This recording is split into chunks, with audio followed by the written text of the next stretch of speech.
It was a setup, cruel, calculated, almost surgical in how precise it was. Picture this, a silent, sun-drenched study in a mansion that smells like old money and lemon polish.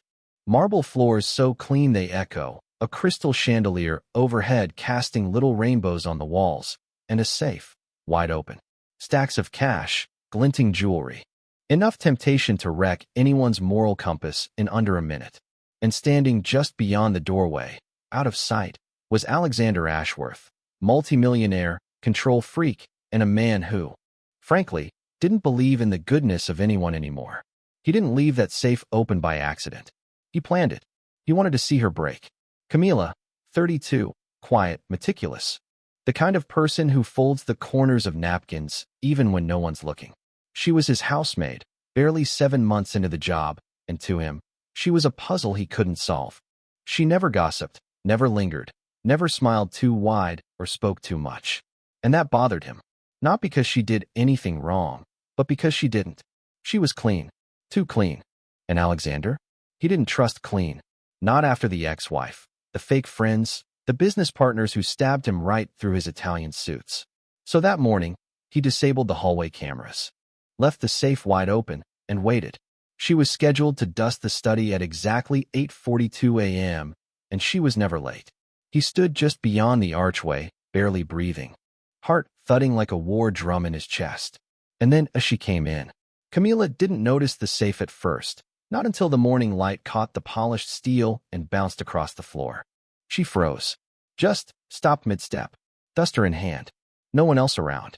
Alexander watched her eyes dart to the hallway, then to the money. A long, still moment. Her face didn't change, not panic, not greed, just thought. Then, slowly, she walked forward, her fingers hovering near the bills but never touching. Instead, she pulled a cloth from her apron and cleaned the safe. Wiped down the edge, careful, delicate, like it was just another shelf, another surface in her list of 100 things to tidy. No peek at the cash, no twitch of temptation, just a job to finish, like any other Wednesday. And then, something he hadn't predicted, she reached into her pocket and pulled out a photo. Old, creased, loved. She placed it gently beside the stacks of money. 2 girls, maybe 7 and 5, smiling big in front of a hospital bed where an older woman lay, thin and tired but trying to smile. Camila whispered something, kissed the photo, then slipped it back into her pocket. And with that, she closed the safe. Alexander stepped back, stunned. Not because she passed the test, but because she made it feel shameful that he'd even given her one. He didn't see a thief. He saw restraint, pain, dignity, love. That night, he couldn't sleep. The image of that photo haunted him more than any spreadsheet or lawsuit ever had. All those years building walls, emotional, physical, financial, and somehow, this quiet woman had cracked them with a single act of doing nothing. The next morning, when Camila arrived, she found a letter sitting on the kitchen counter, written in heavy black ink and folded precisely in thirds. It read, "Integrity is priceless, but so is peace. You've given me both. Your daughters and your mother deserve a life without fear. Please accept the enclosed without guilt. It's not a reward. It's a thank you." Inside was a blank check. Signed. Ready. Camila sat down, hard, in the nearest chair. Her hands shook as she held the paper to her chest. And for a moment, she just cried. No sobs, no sounds. Just the kind of tears that slip out when the weight you've been carrying for years finally starts to lift. The bills, the hospital, the late rent notices, it could all go away. And not because she tricked someone or pleaded for help, but because she didn't take the money. That weekend, Alexander showed up at her apartment. Not with arrogance, not with pity, just quietly. He brought a folder full of property listings in safer neighborhoods. Sat at her tiny kitchen table.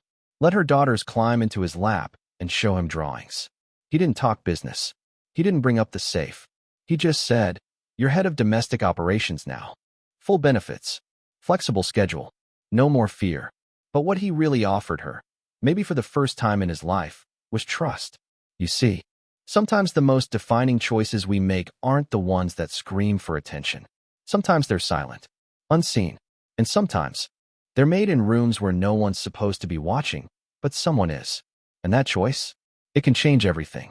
The richest man in the house wasn't the one who owned the safe. It was the woman who walked away from it without ever thinking twice. And the most valuable thing in that mansion wasn't the jewelry or the money. It was a folded photo, kissed gently, and placed right back in a pocket. So let me ask you something. If you were in that room, if no one was watching, what would you do? Drop your thoughts below. Share this story if it moved you.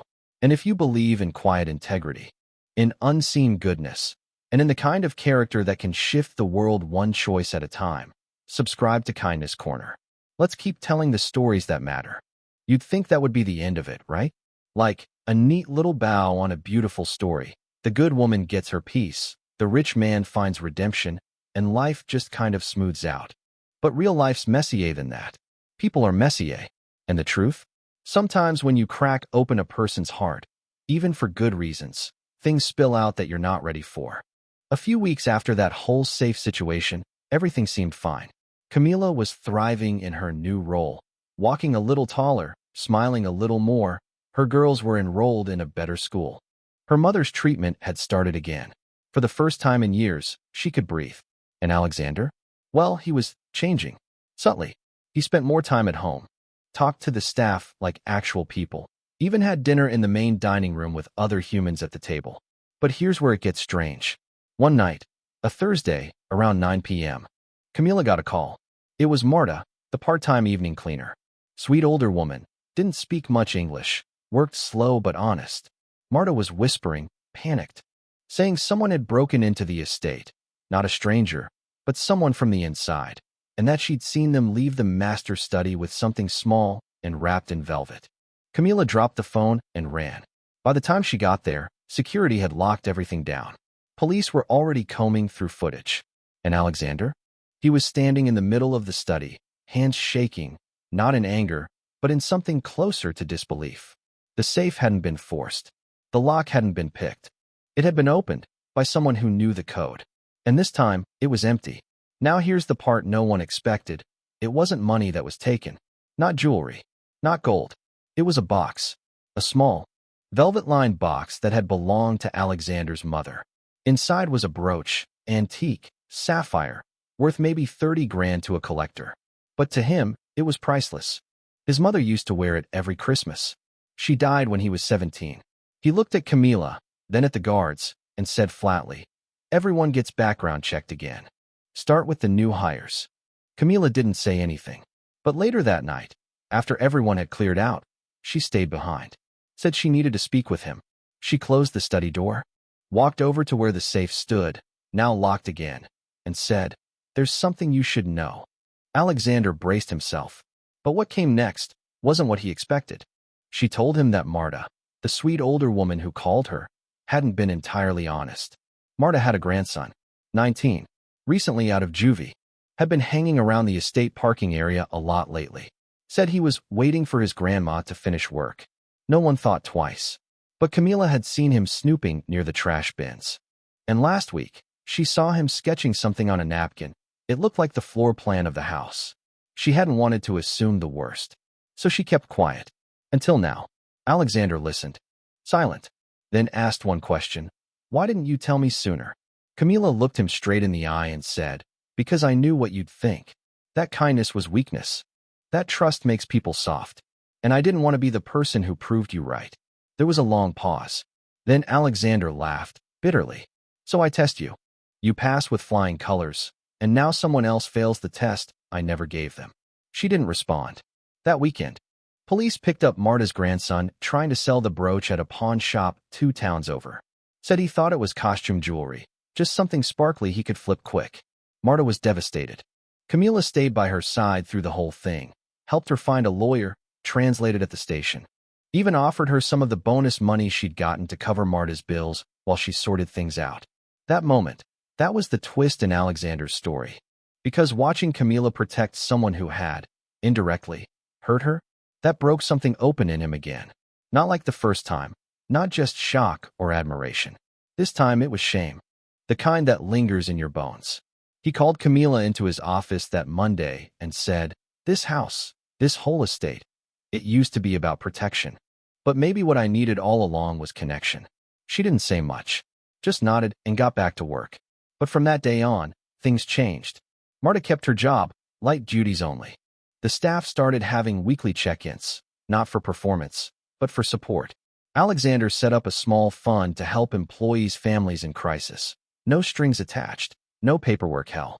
And once a month, without fail, he visited Camila's home. Not to play savior, not to check in, just to be there. He even started mentoring her oldest daughter in business. Said she had the fire. And as for the safe, it stayed locked. Not because it needed to be, but because everything that mattered now wasn't in there anymore. You see, real integrity isn't about passing one test. It's about how you live after, how you treat people who fail, how you carry the weight of what you could do and choose not to. And maybe, just maybe, the people who save you don't always know they're doing it. They're just being who they are, quietly, steadily, fiercely kind. So I'll ask you again, what would you do if no one was watching? And even harder, what would you do if someone failed you, but you had the chance to lift them up anyway? Would you? Let us know in the comments. Like, share, and subscribe to Kindness Corner if you believe redemption isn't earned, it's offered. And next time you lock something away, ask yourself, is it treasure or is it just fear?